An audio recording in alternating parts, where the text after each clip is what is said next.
Olá, eu sou Noemi Carneiro, estamos no canal Amor à Palavra e estamos estudando a carta do apóstolo Paulo aos Coríntios e hoje vamos iniciar já o capítulo de número 5. Esse capítulo é um capítulo delicado, onde o apóstolo Paulo está advertindo essa igreja o perigo de se deixar influenciar pelos pecados existentes por aí afora no mundo. Existe um grave problema que nós vamos ver agora, e o apóstolo Paulo vai tratar desse assunto. Diz assim o verso de número 1: Por toda parte se ouve que há imoralidade entre vocês, imoralidade que não ocorre nem entre os pagãos, a ponto de alguém de vocês possuir a mulher de seu pai. Paulo adverte aqui, a Bíblia condena relações sexuais incestuosas. E então era o que estava acontecendo naquela igreja. Alguém estava tendo relações sexuais com a madrasta. E aí Paulo ficou sabendo e condenou. Escreve a carta e manda por Timóteo esse recado de repreensão para esse fato existente da igreja, falando então como a palavra de Deus condena isso. E nós precisamos estar atentos para quais tipos de pecado que é tolerado pela sociedade e que é praticado pela sociedade, mas que não devem ser tolerados por aqueles que pertencem ao reino de Deus, né? Precisamos fazer essa reflexão. E o apóstolo Paulo sugere que isso é algo que é necessário tratar no meio do povo de Deus. Verso 2 ele diz: E vocês estão orgulhosos. Não deviam, porém, deveriam estar cheios de tristeza e expulsar da comunhão aquele que fez isso. Ele está dizendo aqui que geralmente o pecador é muito teimoso, orgulhoso e não lida com a questão de arrependimento. E o verso 3 diz: Apesar de eu não estar presente fisicamente, estou com vocês em espírito e já condenei aquele que fez isso como se estivesse presente. Ele manda essa carta através de Timóteo e ele fala: olha, eu não estou aí com vocês não, fisicamente, mas eu estou em espírito. Mas mesmo aqui de longe, eu não aceito isso de forma alguma. Eu condeno esse tipo de pecado. E eu condeno essa pessoa que não quer se arrepender e quer permanecer na prática desse pecado.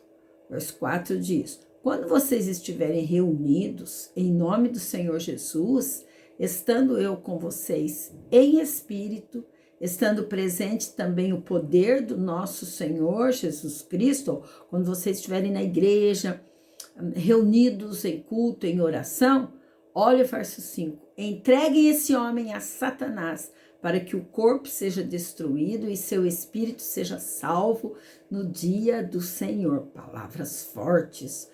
O que Paulo está dizendo é assim: olha, entregar a Satanás significa remove esse pecador da igreja para não contaminar o povo, já que ele não se arrepende, né? Removendo, quem sabe, talvez fora da igreja ele venha a refletir e se arrependa.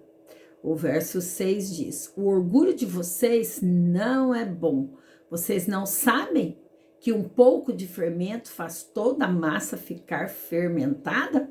O fermento, nós sabemos que é um poderoso, ele é poderoso quando ele entra em contato na massa, e mesmo que seja um pouquinho, ele vai levedar a massa toda. Paulo está falando aqui que o fermento, ele representa o pecado. Qualquer pecado, uma pitadinha dele vai contaminar toda a igreja. E não é assim que o Senhor quer. O Senhor quer que aqueles que amam, que temem ao Senhor, vivam vidas de consagração, vida nova, deixando de lado aquilo que a palavra de Deus condena e fala a respeito de impureza. O verso 7 diz: livrem-se do fermento velho, para que sejam massa nova e sem fermento, como realmente são, pois Cristo, nosso Cordeiro Pascal, foi sacrificado. Por isso, celebremos a festa não com o fermento velho, nem com o fermento da maldade, da perversidade, mas com os pães sem fermento, da sinceridade e da verdade. O que Paulo está fazendo agora é lembrando desta figura dos pães sem fermento, que eram os pães asmos, e está lembrando da festa dos pães asmos, que estava ligada à festa da Páscoa, que lembra da morte do Senhor Jesus, o Cordeiro Pascal.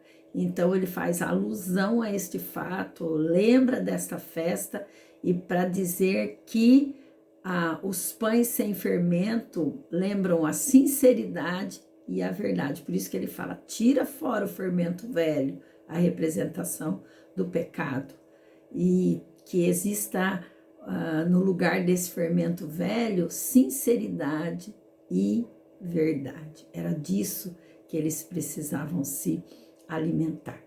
O verso de número 9 diz: já lhes disse por carta que vocês não devem associar-se com pessoas imorais.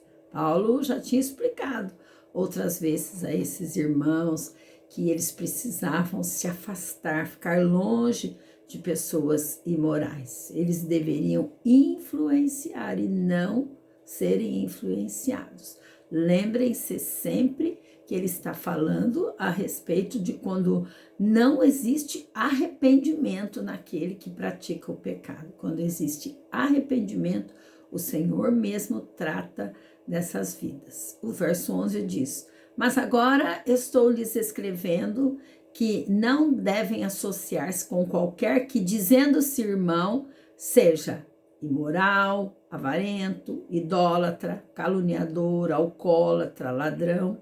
Com tais pessoas vocês nem devem comer. Vocês viram que ele faz uma lista de pessoas aqui que eram pessoas que ele chama de arrogantes e pessoas que não queriam saber de deixar esses pecados, e continuavam na prática deles e queriam também fazer parte do corpo de Cristo. Então, o apóstolo Paulo diz: com pessoas assim, que querem viver no pecado e não se arrependem do que fizeram, vocês não podem se associar com eles, né? Porque ele continua sendo um pecador teimoso, e o que se deve fazer é se afastar, mas permanecer em oração para que eles se arrependam. Verso 12 diz: pois, como haveria eu de julgar os de fora da igreja? Não devem vocês julgar os que estão dentro? Deus julgará os de fora. E aí ele diz: expulsem esse perverso do meio de vocês. Bem, é um capítulo pequeno, mas é um capítulo um tanto pesado, e podemos resumir então que Paulo faz essa advertência grave a esse povo, a essa igreja, porque havia esse caso de incesto e ali ninguém estava disposto a resolver esse problema, e Paulo ordena então que esses culpados sejam disciplinados, uma vez que não viam neles arrependimento, e que a impunidade não é sempre sinônimo de misericórdia. Nós precisamos estar atentos, né? Porque o texto diz que esse pouco de fermento leveda essa massa toda. E ele encerra exortando os cristãos a serem sinceros e não se associarem, né, com pessoas perversas.